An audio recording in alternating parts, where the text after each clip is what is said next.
Hey, another week, another victory. This is 3 straight, making us one of the hottest teams in the league right now. Number 2 seed. Welcome back. Let's go!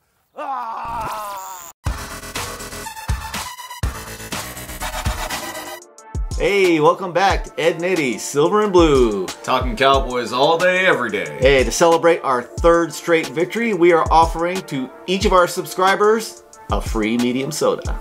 Well, let's be clear about this though. Only 1 per account. I don't care if you got your whole family on there. 1.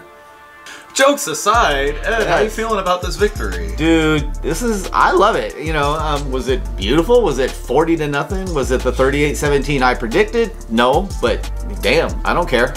Yeah, and again, looking at it from that 10,000 foot view, I know all the doubters and the pessimists you're right, we should have ran it to at least 40 on them. They were a hurt team, they're a far more inferior team, and even if they are at home, we should have curb stomped them.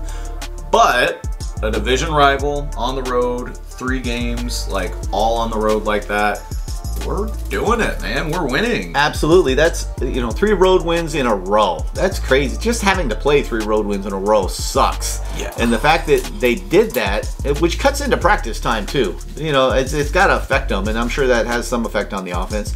They got 3 road wins in a row by a combined like 32 points. Winning 3 in a row is difficult at any time in the season, let alone in December. Yeah, on the road. And let's just be clear for all these people who are like, oh, they should beat these teams. Apparently not, because the Taysom Hill-led Saints just shut out Tom Brady and the Bucs. Right. And the Detroit Lions of all teams beat the Cardinals. Yeah, it stomped them, curb stomped them. Oh yeah. And the Ravens were 1 play away from doing the same to Green Bay. If only, if only. Yeah. But hey, let's look into it, man. The good, bad, and ugly. Ed, start us out. What do you got? Good, bad, and ugly. I'm going to start out with Anthony Brown. Surprisingly, Anthony Brown, he had a bad game against the Raiders, but since then, he's kind of turned it around. In this game especially, he was looking back. Every time. Holy moly, I almost fell off my chair watching. See, can he do that? I'm sure. Well, I guess so. Apparently he can look back, and it was beautiful. Yeah, that, even if he didn't have an interception per se, that might have been one of the best games I've seen all year from Anthony Brown. Yeah. It was textbook how to play as a defensive back. Yeah, the 1 catch that he gave up, that deep catch, that was a great catch, and he was right there on it, so I can live with that. For what it's worth, that's what that guy did his whole career in Detroit. He just hasn't done it in New York, but yeah, that was a great catch. Big body, 6'4" receiver. It happens. Yeah, so Anthony Brown is the first of my good. I'll give you a good here. The run game as a whole. Oh, yeah. I mean, it's one of those things that is sluggish as Zeke has looked lately. He looked a lot better this week, and yeah, he did have a little more pop. And Pollard, he was electric. That was on his draw on that 2nd and 10 with both safeties back deep. He just looked explosive. Dude, he looked awesome, and part of me wanted him to run more. I was and kind of been thinking that a lot this year. God, why don't they run him more?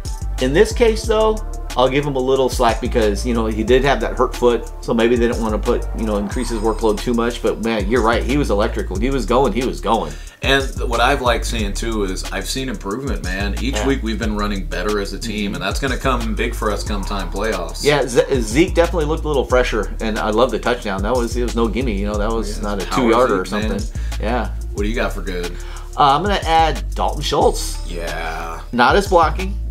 His blocking was a little suspect, but his receiving was fantastic. He bailed Dak out a couple times, and, man, his hands are terrific.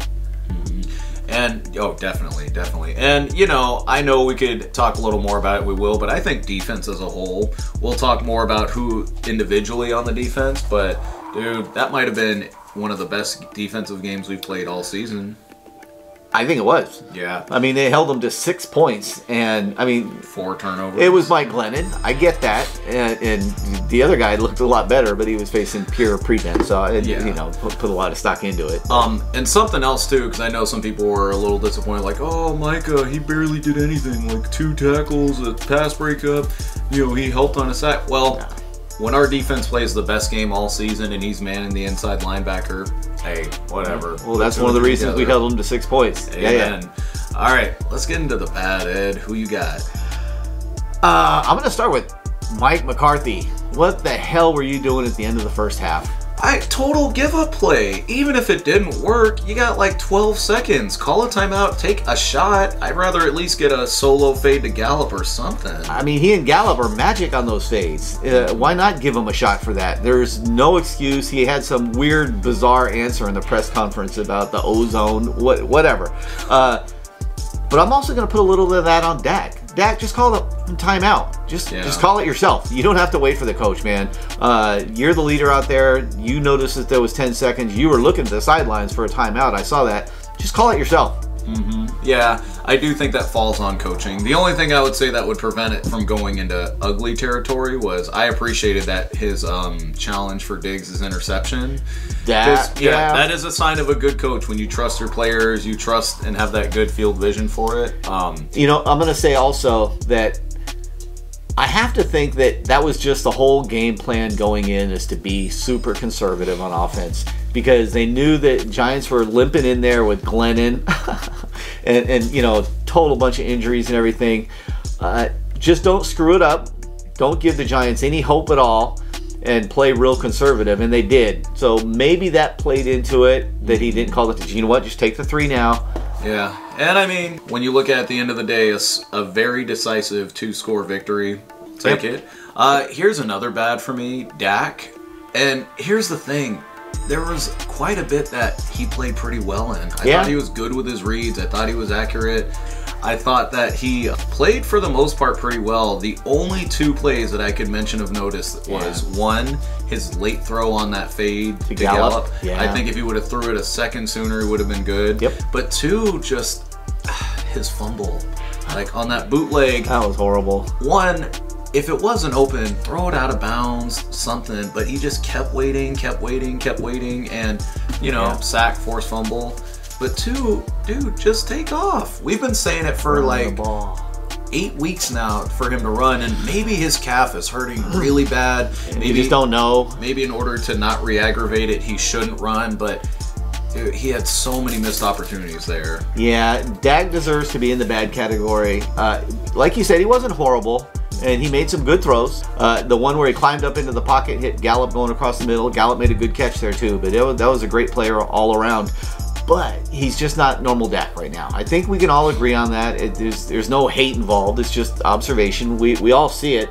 The numbers bear it out. I wonder if, and someone else brought this up, it's not my discovery, but I wonder if there's some kind of tell that the Cowboys are doing that other teams have caught on to. Because you see, like, he called kill, kill, kill like 12 times. And 9 of those were stopped immediately, or they were loss of yardage. It's like the other team is totally hip to whatever's going on, and they're able to manipulate Dak into calling kill, and they know what's coming. There's some kind of tell that teams have caught on to, and I blame Kellen Moore for that. But it's not pretty right now. No, we're winning, so I'll start screaming and hollering once we lose. But yeah, we got to start shaking it up a bit. Part of what also led to Dak being a bit on the bad here was CD. Oh, Lamb. Every week, I always feel for Dak, because in some of our losses, Kansas City, Denver, Tampa Bay, all those games have had, you know, signs where our receivers have just dropped passes. And it's not like the occasional 1 or 2. Like, those games, we've had at least 4 or 5 drops in each of those games. And for certain games, especially where it's like Dak's stats are off, he wasn't very accurate, 5 of his passes, you know, that's a big deal. And in this one in particular, CD had 3 that were right in his area code, and just one time it was the light, the other time, oh, I just dropped it. And, yeah, that's not okay. Lamb definitely deserves to be in the bad too. He contributed. He was okay, but those catches would have helped a lot. Would have helped Dak quite a bit. I think it would have helped Dak's confidence, and he would have looked even better. And you could definitely argue that if he would have caught those, we should have at least had another 3, if not more, on the board. Oh yeah, easy 7. Agreed.